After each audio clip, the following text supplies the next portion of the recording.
മെത്രാന്മാരുടെ തട്ടിപ്പ് പൂർണ്ണമായും വെളിപ്പെടുത്തുന്നതാണ് ഇത്തവണത്തെ സിനഡിന് ശേഷമുള്ള സർക്കുലർ. സഭാകൃപ ഇല്ലാത്തതാണ് എന്ന് പ്രഖ്യാപിച്ച കുർബാന ചൊല്ലുന്നവരെ ന്യായീകരിച്ച് അവരെ ചേർത്ത് പിടിച്ച് അവരുടെ തോന്നിവാസത്തിന് വിട്ടിട്ട് തിരുസഭയുടെ വിശുദ്ധ കുർബാന തോന്നിയ സമയത്ത് അർപ്പിക്കാൻ അവസരം കൊടുത്തിട്ട് ഏകീകൃത കുർബാന നടപ്പിലാക്കണം എന്ന യാതൊരു ഉദ്ദേശവുമില്ലാതെ ഘട്ടം ഘട്ടമായി നടപ്പിലാക്കും എന്ന് പറയുന്നതിന്റെ ലോജിക്ക് മനസ്സിലാകുന്നില്ല.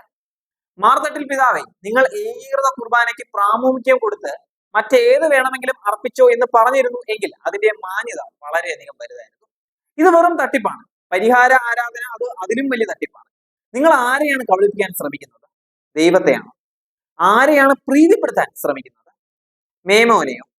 തട്ടിൽ പിതാവ് എത്രമാത്രം ഭൗതികനായി മാറി എന്നുള്ളതിന്റെ തെളിവാണ് ആ സർക്കുലറിലെ നിർദ്ദേശം.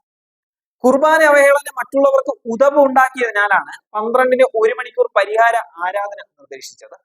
ഉതപ്പുണ്ടായില്ല എങ്കിൽ ദിവ്യകാരുണ്യ കുർബാന അവഹേളനങ്ങൾ കുഴപ്പമില്ല.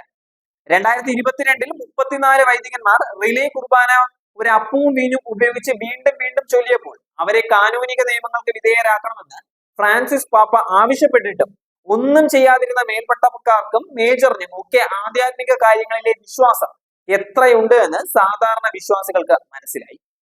പ്രസാദഗിരിയിൽ 82 വയസ്സുള്ള വൈദികനെ കുർബാന മധ്യേ ചവിട്ടി വീഴ്ത്തിയപ്പോഴും ഉദയംപെരൂർ പള്ളിയിൽ സ്ത്രീകളെ ഉപയോഗിച്ച് കുർബാന അവഹേളനം തുടർന്നപ്പോഴും കുറ്റവാളികൾക്കെതിരെ കാനൂനിക നടപടികൾ ഒന്നും സ്വീകരിക്കാതെ കുർബാന വിലക്കിയവർക്ക് നിയമനം നൽകി സഭാ നിയമങ്ങളെ ചവിട്ടി മെതിച്ച മേജർ ആർച്ച് ബിഷപ്പ് ആധ്യാത്മിക ഉടായ്പകളുടെ ഉസ്താദാണ് എന്ന് സ്വയം തെളിയിക്കുക.